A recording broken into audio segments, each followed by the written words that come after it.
What's going on, ladies and gentlemen? NoZoupForYou here, and today we're going to talk about the Tier 10 coal premium ship, Max Immelmann, which is obviously German. I mean, with a name like that, you would suspect it's German, but yes, it is. And it's very unique in the sense that it has a different type of aircraft on it. And I covered how to use them last week, and those are the skip bombers. And when I say unique, they're very different. And for those of you that purchased the ship without knowing that, you were probably a little confused at first. Like, what in the world are these strange bombs? And I have to admit, it's kind of cool watching the skip bombers at work. I mean, seeing the little bombs hit the water like little stones being skipped across a pond. It's pretty cool. I gotta admit, it's pretty cool.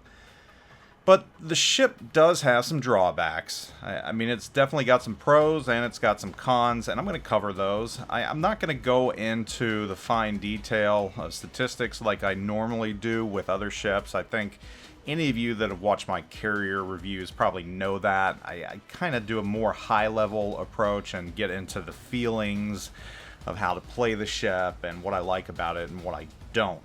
There are a couple of stats that I do want to point out, though. First, you only have two types of airplanes on this ship. You only have two squadrons. You have torpedo bombers, and you've got your skip bombers.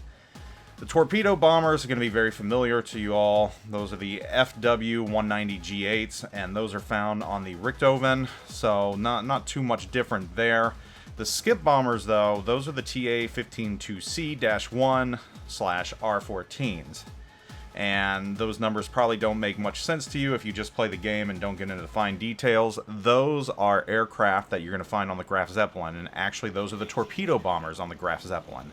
So your skip bombers are Tier 8 airplanes, and you got to keep that in mind when you get into a match, because they're not going to have the survivability that your torpedo bombers are.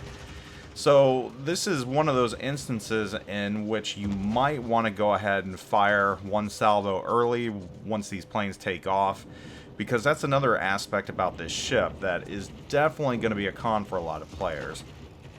Your planes don't regenerate that fast, and it is actually a little easy to get deplaned on this ship. And when I say deplaned, I don't mean lose all your planes, because that's pretty much impossible with the aircraft carriers, but towards the late rounds, if you are not wise with your play, or you're not a CV main and you're just out there kind of dabbling, you're going to get to a point where you might only have one or two skip bombers and torpedo bombers to launch and work with.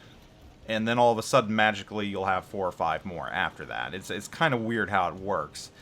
And, you know, I think you all know that I am not a CV main. I mainly only play them when I need to test them and give you all information in layman's terms about them. So I think that is probably my biggest argument with the Immelmann right now. It's just the fact you only have 2 squadron types and your planes recharge very slowly. But that might be relief to other players that don't like CVs, because the skip bombers are a little powerful.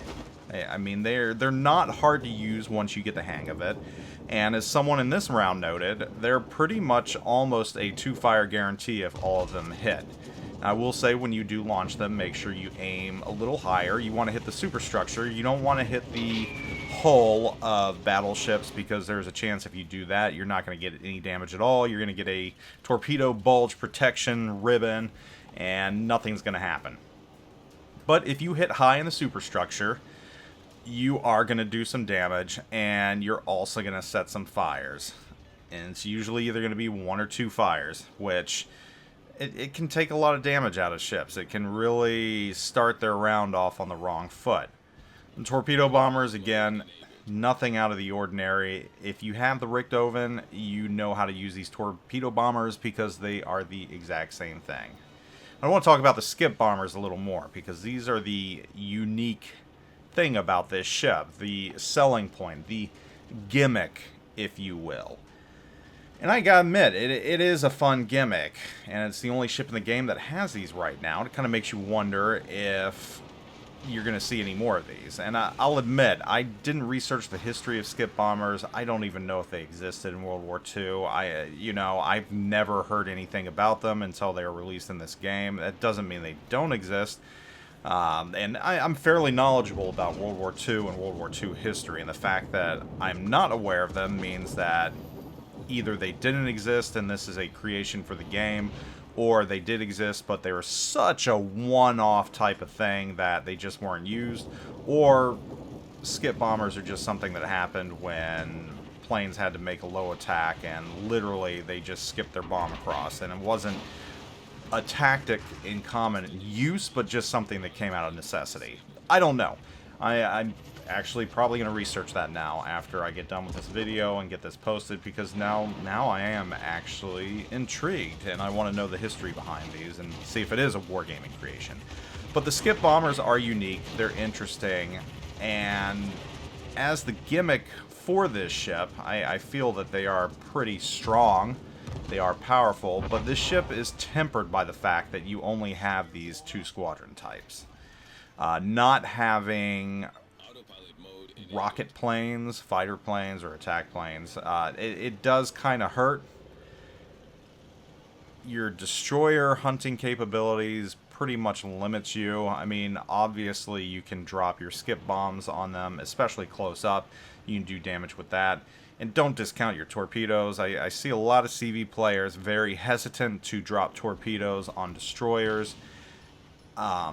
If you have to, you should, because you're still going to get hits on destroyers with torpedoes, and you still can if you circle around and kind of cross-drop it.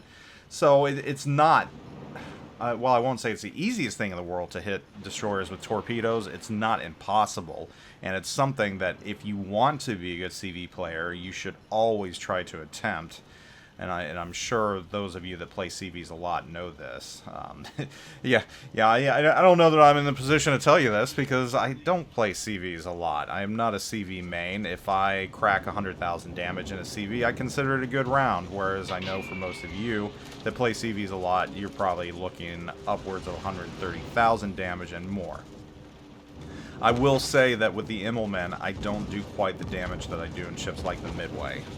I feel that it's a lot easier to do damage in the Midway than the Immelmann. I think the Immelmann, as far as damage is concerned, is probably going to be very tricky for some individuals. For you more average CV players out there, the Immelmann might be a little tough for you, just because of the plane management aspect and the ability to lose planes very quickly and not get them back. So, if I was going to give a recommendation for the Immelmann, yes, I think it's a pretty good carrier. I think the skip bombers, while they are a gimmick, they're a pretty good gimmick, and they can do damage.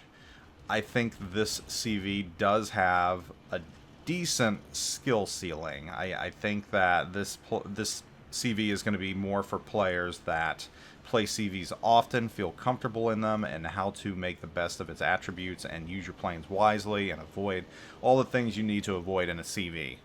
I think those players are going to be able to make the most out of this ship. I think they're going to be able to use this ship for ranked gameplay and do fairly well in them. They can control the airspace, the battle space, the ships, and just force the ships to do what they want. Of course, they're going to be able to do that in any ship. So whether or not the 200,000+ coal for this ship is something they're willing to spend, that's the question there, whether or not you want it. I think for you players out there that are more on the average to below average, or as I like to say, recreational side, you might want to think a little harder about this ship. While the skip bombers are unique, the cons that I mentioned are going to be hard to overcome for you if you're just kind of a weekend warrior and you don't play CVs much, even though you play them. The fact that you can get deplaned or lose most of your planes fairly easily if you're not careful is going to be hard for some of you all. And the fact that you only have 2 squadrons means that you can't rotate your planes as much either. So you're basically either using your skip bombers or your torpedo bombers. And while the torpedo bombers, again, are fairly stout, the skip bombers do take damage a little easier because, once again, they are tier 8 planes. So those are all things you need to take into account when you decide whether or not you want to plunk down that much coal for this ship. So again, I think for the better players out there, you're going to feel at home in this ship. You're going to be able to do a lot of damage in it. You're going to be able to use those skip bombers to maximum effect. Those of you that are more on the average side, or you don't consider yourself a good player, or you're just out there to have fun, this might not be the aircraft carrier for you. Although I will say the skip bombers are fun, and if you're looking to have fun, you probably can have fun with them, but you're probably not going to do as well in this ship as you would in the Richthofen or Midway or any of the tech line ships. So those are my thoughts on this ship. Again, strange gimmick, but it is unique and it is fun. Immelmann, not a bad carrier at all. It's just a little temperamental because of the little quirks it has in its plane regeneration, and that it only has 2 squadrons. So anyhow, if you do have it, I want to know how you've been doing in it and if you do like it. But this has been my review on the Immelmann. Take it with a grain of salt.